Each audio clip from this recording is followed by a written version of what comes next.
84 জনে ভ্রমণ করে সাথের মানব জন্ম পেয়েছি। জয় নিতাই। কিন্তু মানব জন্ম পেয়ে মানুষের কাজ কি করতে পারলাম? জয় নিতাই। মায়েরা খুব মন দিয়ে শুনুন। 84 জনে ভ্রমণ করে সাথের মানব জন্ম পেলাম, কিন্তু মানব জন্ম পেয়ে মানুষের কাজ কি করতে পারলাম?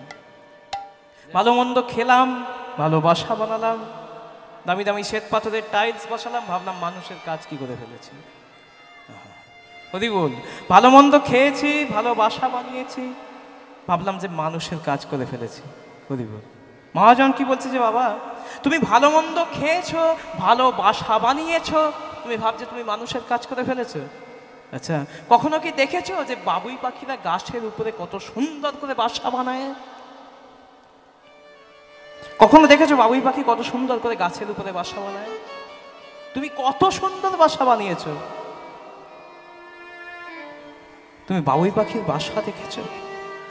তাহলে তুমিও বাসা বানাতে পারো, বাবুই পাখিও বাসা বানাতে পারে। তাহলে তোমার সাথে বাবুই পাখির পার্থক্য কোথায়? জয় নিতাই। মানুষও বাসা বানাতে পারে, আবার পাখিও বাসা বানাতে পারে, তাহলে পাখির সাথে মানুষের পার্থক্য কই? তখন মানব জাতি কি বলছে, বাবা আর এই যে বছরে 2-4 বার যে দার্জিলিং, গ্যাংটক, কাশ্মীর বেড়াতে যাচ্ছে, পাখিরা পারবে? পাখিরা বেড়াতে পারবে তো? তখন মহাজন কি বলছে যে বাবা তুমি কত দূরে বেড়াতে গেছো? যখন যে শুরু সাইবেরিয়া থেকে, সাইবেরিয়ান পাখিগুলো যখন উড়িষ্যার নন্দনকাননে শীতের সময় আসে, দেখেছো? তুমি কাশ্মীর গেছো, গ্যাংটক গেছো, আর সাইবেরিয়া থেকে পাখিরা আসছে। বাবা তুমি কত দূর বেড়াতে গেছো? তাহলে তুমিও বেড়াতে যাও, পাখিরাও বেড়াতে যায়, তাহলে তোমার সাথে পাখির পার্থক্য কোথায়? পার্থক্য কোথায়? না একটা জায়গাতে। হরি বল। মায়েরা খুব মন দিয়ে শুনুন, একটা জায়গায় পার্থক্য। কোথায়? না পাখি যদি মনে করে কখনো বদন ভরে কৃষ্ণ বলতে পারবে না, গৌর বলতে পারবে না, হরিও বলতে পারবে না, কিন্তু আমরা মানব জাতি, আমরা যদি মনে করি আমরা বদন ভরে কৃষ্ণ বলতে পারবো, গৌর বলতে পারবো, হরিও বলতে পারবো। নিতাই গৌর হরি বল, হরি বল, হরি বল। জয় নিতাই। আর এই কৃষ্ণ নাম করার জন্য, হরি নাম করার জন্য স্বয়ং দেবাদিদেব মহাদেব প্রথম পর্যায়ে ধরাধামে অবতীর্ণ হয়েছিলেন অদ্বৈত আচার্য প্রভু রূপে। অদ্বৈত আচার্য প্রভু রূপে তিনি প্রথমে ধরাধামে অবতীর্ণ হয়েছিলেন। তিনি বহুদিন মহাপ্রভুর সাথে থেকে, তার পার্ষদ হিসেবে থেকে ভগবানের গুণ কীর্তন করেছিলেন। এখন এই অদ্বৈত আচার্য প্রভু তিনি ভগবানের আনয়নটাও দেখেছিলেন, তিনি ভগবানের আবির্ভাব দেখেওছেন, আবার ভগবানের মহাগমনটাও দেখতে হয়েছিল, তার তিরোভাবটাও দেখতে হয়েছিল। এখন ভক্তমণ্ডলী, ভক্তিমতী মায়েরা, যে মানুষটা ভগবানের, স্বয়ং ভগবানের আবির্ভাব দেখেছেন, তার তিরোভাব দেখার পরেও কি তারা এখানে থাকার ইচ্ছা হয়? অদ্বৈত আচার্য প্রভু থাকলেন না, তিনি পুনরায় কোথায় ফিরে গেলেন? না স্বর্গে। কিন্তু স্বর্গে ফিরে গেলে কি হবে? স্বর্গ সুখ যে আর তার ভালো লাগছে না, কেবলই মনে হচ্ছে একবার যদি, একটা বারের যদি আমি ধরার বুকে গিয়ে প্রাণ গৌর হা গৌর বলে কাঁদতাম, কেবলই মনে হয় যদি আর একবার ধরার বুকে গিয়ে প্রাণ গৌর হা গৌর বলে কাঁদতে পারতাম। তাই তিনি সিদ্ধান্ত নিলেন তিনি পুনরায় ধরার বুকে অবতীর্ণ হবেন। কোথায়? না মেদিনীপুর জেলার অন্তর্গত দারেন্দা গ্রামে কৃষ্ণ মণ্ডল এবং দুলিকা দেবীর ঘরে দুঃখী মণ্ডল রূপে জন্মগ্রহণ করবে। আর যেমন ভাবা তেমন সিদ্ধান্ত, তিনি সিদ্ধান্ত নিলেন যে কৃষ্ণ মণ্ডলের ঘরে জন্মগ্রহণ করবে। এখন কৃষ্ণ মণ্ডলকে আমাদেরকে একটু জানতে হবে। কৃষ্ণ মণ্ডলকে, তিনি পেশায় ছিলেন একজন কৃষক বা চাষি, চাষাবাদ করতেন।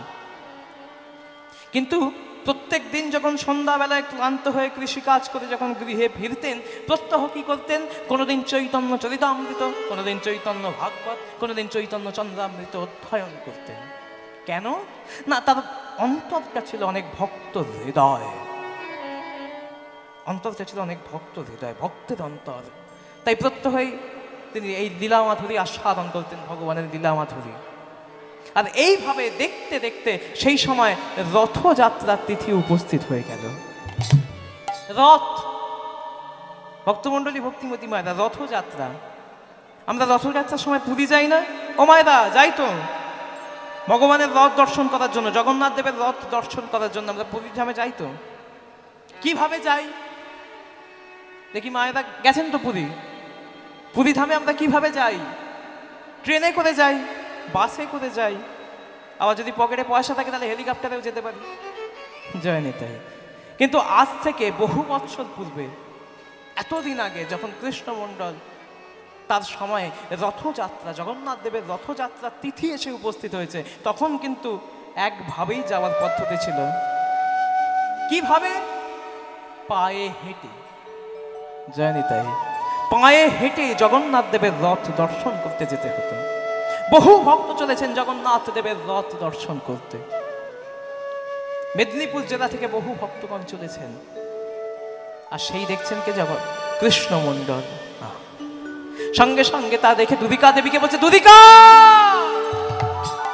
না দেখো দুদিকা, কত ভক্ত চলেছেন জগন্নাথ দেবকে দর্শন করার জন্য, তুমি তুমি আমায় অনুমতি দাও, আমি ওই ভক্তগণের সাথে গিয়ে জগন্নাথ দেবকে দর্শন করে আসি।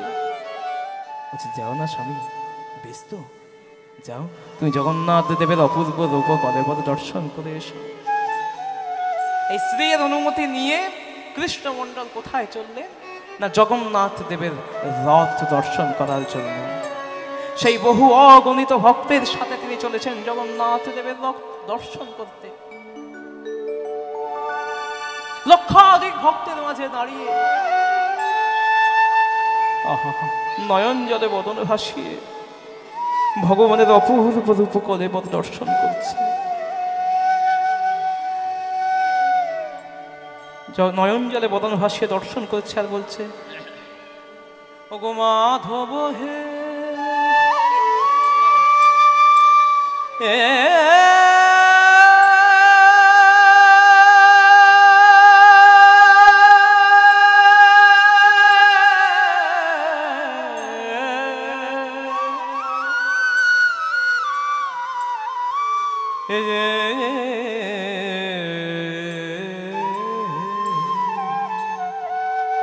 জানি তাই ভক্তমণ্ডলী, ভক্তিমতী মায়েদেরকে একটু কথা বলে রাখা প্রয়োজন। আমি যে কীর্তনটা গাইছি আজকে, আমি ভক্তলীলা পরিবেশন করলেও এটি কিন্তু পদাবলী কীর্তন। আসছে এই বাচ্চাটা কথা নয়, আমরা কিন্তু পদাবলী কীর্তন আস্বাদন করছি। আর পদাবলী কীর্তন আস্বাদন করতে গেলে তার একটু বিলম্বিত গান, একটু বড় তাল গাইতে হয়। আমি বেশি বড় করব না, কারণ এই পদাবলী কীর্তনের প্রধান অঙ্গ হলো কিন্তু এই বড় গান বা বিলম্বিত গান। একটু সময় নেব, বেশি সময় নেব না, অধৈর্য হয়ে যাবেন না। মায়েরা কি গাইবো গানটি? বেশ। মাধব বহুত আহামিনতি আহাকো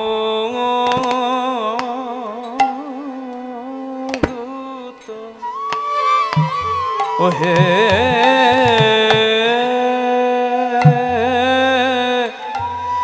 মাধব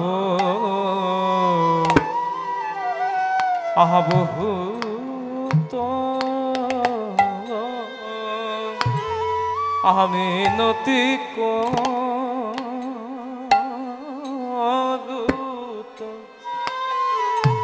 হে মাধব বহুত, আমাদের এই নিবেদন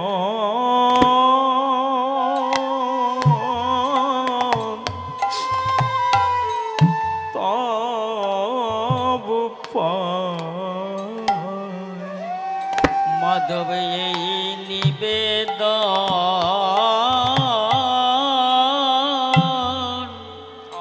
তব পায়ে, আমাদের নিবেদন নিবেদন তব এই নিবেদন তব পায়ে, আমি তোমার চরণে শরণ নিলাম, এখন অনুগত করে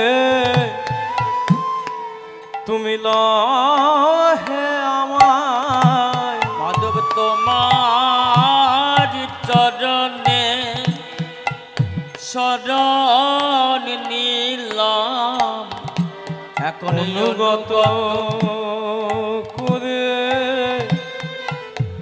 তুমি লহে আমায়। মাধব তোমার চরণে শরণ নিলাম, এখন অনুগত করে নাও হে আমায়। মাধব তোমার চরণে শরণ নিলাম, অনুগত করে লহে মাধব তোমার চরণে শরণ নিলাম, এখন অনুগত করে নাও হে আমায়। তোমার চরণে শরণ নিলাম, অনুগত করে লহে মাধব আমায়। তোমার চরণে শরণ নিলাম, এখন অনুগত করে নাও হে আমায়। তোমার চরণে শরণ নিলাম, অনুগত করে লহে আমায়। মাধব তোমার চরণে শরণ নিলাম, এখন অনুগত করে লহে আমায়। মাধব তোমার চরণে শরণ নিলাম, এখন অনুগত করে লহে আমায়। মাধব তোমার চরণে শরণ নিলাম, অনুগত করে লহে আমায়। তোমার চরণে শরণ নিলাম, অনুগত করে লহে আমায়। তোমার চরণে শরণ নিলাম, এখন এই নিবেদন তব পায় বহু তো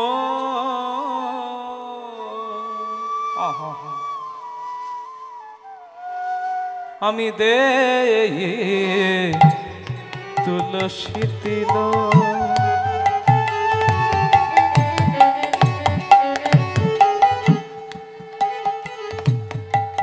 তুলসী তিল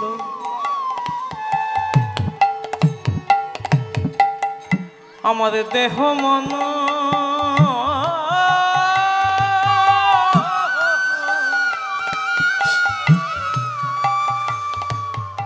ও মন সপিন্ন দেহি লসি তিল তুলসি তিল, আমারে দেহ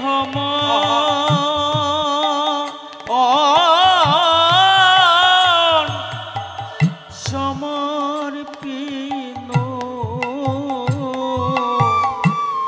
দে তুলসী তিল। জানি তাই ভগবান বিক্রয় হচ্ছেন, ভগবান বিক্রয় হচ্ছেন। কখনো শুনেছেন ভগবান বিক্রয় হচ্ছে? আমরা কি জানি না, ভগবানের মূর্তি বিক্রি হয়, ছবি বিক্রি হয়, কিন্তু স্বয়ং ভগবান বিক্রয় হচ্ছে। কিন্তু সেই ভগবানকে কিনতে কিনতে লক্ষ লক্ষ কোটি কোটি টাকা লাগে না। সেই ভগবানকে যে কিনতে যেটা লাগে সেটা হলো একটু ভক্তি।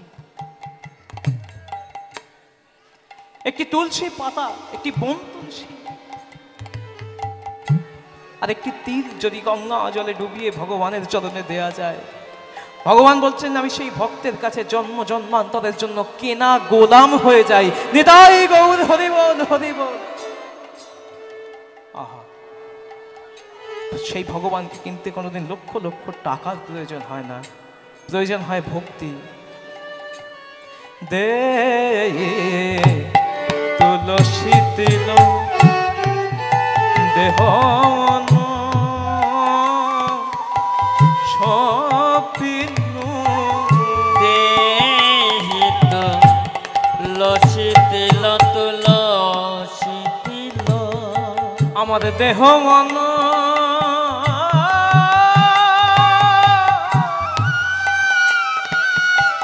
সপিনু এখন দয়া আজনি না ছোড়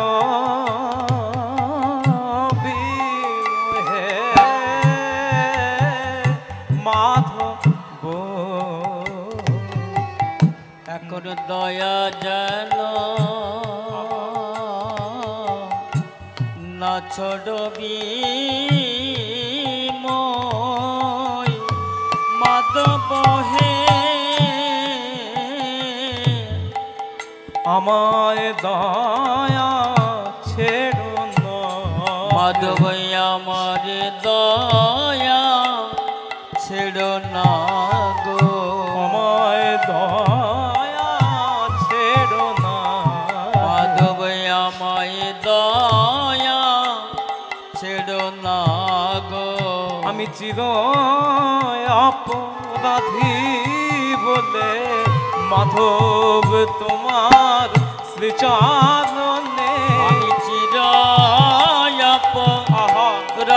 বলে মাধব তোমার শ্রীচরণে চির অপরাধী বলে মাধব তোমার শ্রীচরণে মাধব চিরাপরাধী বলে মাধব তোমার শ্রীচরণে আমায় দয়া ছেড়ো না হে। আহা। এতক্ষণ ভক্ত ভগবানের কাছে গিয়ে বলছে ভগবান আমি তোমার চরণ স্মরণ করেছি, পাছে আমার দয়া ছেড়ো না। আহা। তখন ভগবান বলছে দাঁড়াও দাঁড়াও দাঁড়াও বাবা দাঁড়াও, তুমি যে আমার কাছে যে দয়া চাইতে এসেছো তোমার কি গুণ আছে? তোমাকে যে আমি কৃপা করব তোমার কি গুণ আছে? কোন গুণের গুণাধিকারী তোমায় আমি কৃপা করতে যাব? যে ভগবান তুমি আমার গুণের কথা জানতে চাও, বেশ আস্তে কথা নয়, আমি তোমায় আমার গুণের কথা বলছি। যদি গণইতে দোষ গুণলেশ না পাবি, যদি গণাইতে দোষ গুণলেশ না পাবি, গণইতে দোষ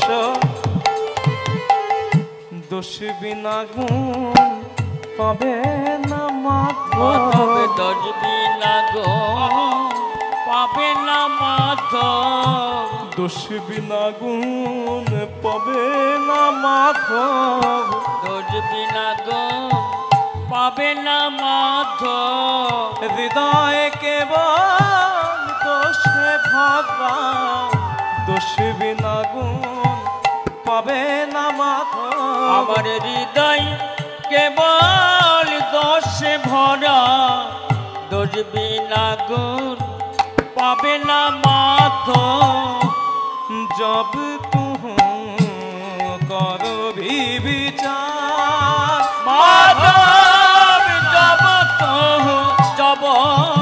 तू करो विचार। ভগবান বলছে দাঁড়াও দাঁড়াও দাঁড়াও দাঁড়াও, তোমার কোনো গুণ নেই, তোমার হৃদয়টা শুধু দোষে ভরা, তাহলে তোমাকে আমি কৃপা করতে যাব কেন? ভক্ত কি বলছে ভগবান তোমার নাম তো জগতের নাথ, এই দোষীরাও যেমন তোমার জগতের, গুণীরাও তো তোমার জগতের। তুমি যেমন গুণীকে কি কৃপা করো, তেমন তো তুমি দোষীকেও কৃপা করতে বাধ্য, কারণ তুমি তো জগতের না। ওই তুহু জগন্নাথ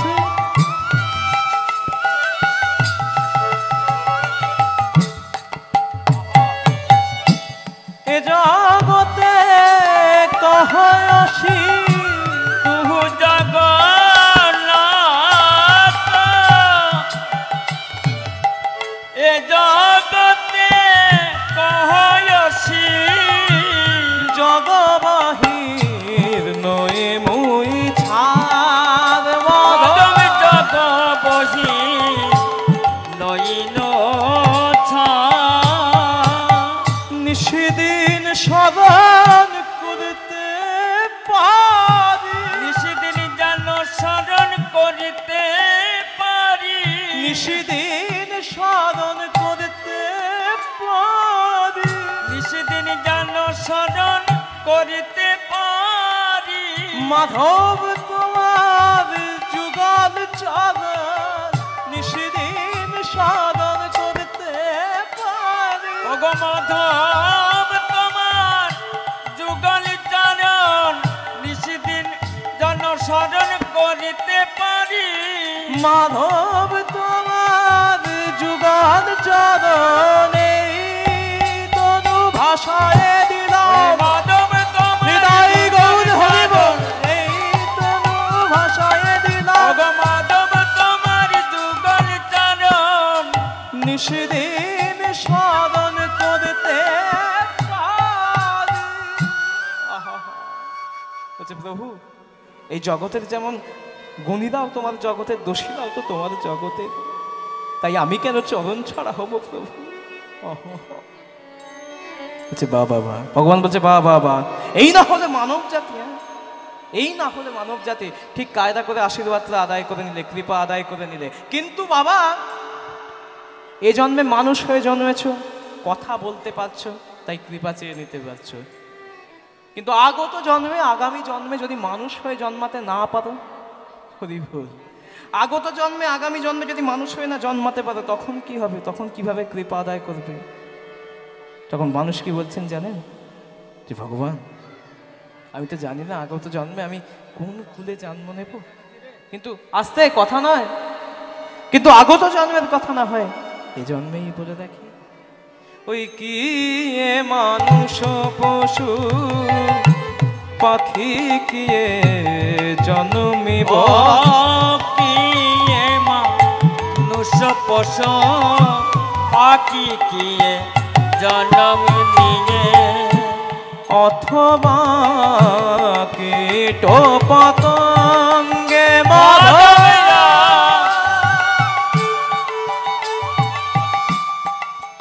মাধব অথবা কীট পতঙ্গে মাধব, তোমা কীট পতঙ্গ কর্ম বিপাকে গতাগতি পুনঃ পুনঃ, ওগো করম বিপাকে গতাগতি পুনঃ পুনঃ, মতির তোয়া পাদ সঙ্গ যেন মতি রহু তোয়া পর সঙ্গ, ভানয় বিদ্যাপতি অতিশয় কাতর, ভানয় বিদ্যাপতি অতিশয় কাতর, তদইতে হো ভাব সিন্ধু মাধব, তরাইতে এহ বব সিন্ধু, তুয়া পদ পাল্লব,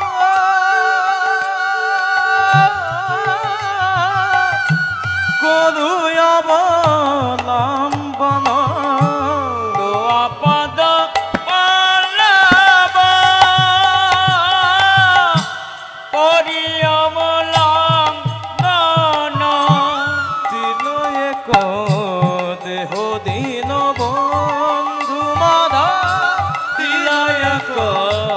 দেহ দিল বন্ধ। হে মাধব, হে জগন্নাথ, আমি তোমার কাছে এসেছিলাম আমার সংসারের জন্য সুখ স্বাচ্ছন্দ্য চাইব বলে। কৃষ্ণমণ্ডল কি বলছেন দেখুন, কিন্তু এখন আমি আর তা চাইতে পারছি না। তোমার ওই অপূর্ব রূপ কলেবর দেখে আমি আর তা চাইতে পারছি না গো। তাও আমি আজ বাড়ি ফিরবো না শুধু হাতে।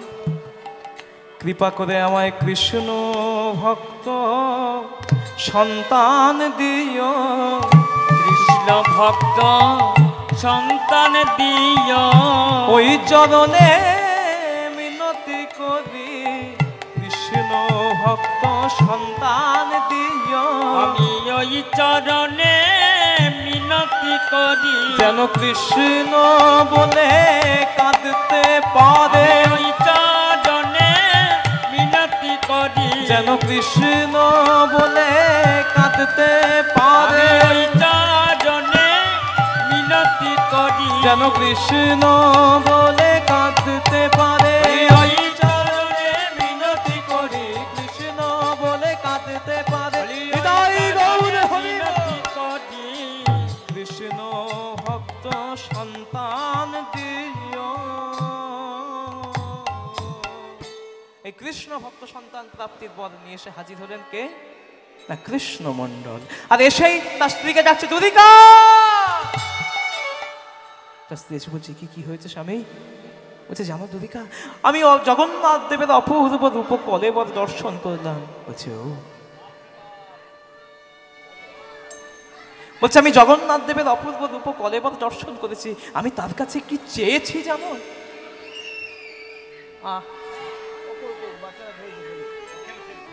আমি তার কাছে তোমার আর আমার জন্য এক কৃষ্ণ ভক্ত সুসন্তান চেয়েছি। আহা। সঙ্গে সঙ্গে কৃষ্ণমণ্ডল বলছে যে দুদিকা দেবী বলছে যে আমি তো জানি স্বামী, তুমি জাগতিক জীবনের কোনো সুখ স্বাচ্ছন্দ্য চাইতে পারবে না। তুমি একদম ঠিক চাওয়াটাই চেয়েছো। হরি বল। সঙ্গে সঙ্গে দুদিকা দেবী এবং কৃষ্ণমণ্ডল গৃহে প্রবেশ করলেন এবং আনন্দের সাথে তাদের দিন যাপিত হতে লাগলেন। এবার দেখতে দেখতে দুদিকা দেবী গর্ভবতী হলেন এবং তার কোল আদর করে জন্ম নিল এক কৃষ্ণ ভক্ত সুসন্তান। আর পাড়া প্রতিবেশী গেয়ে উঠল ওই ধারেন্দাতে জনমিলা শ্রী দুঃখী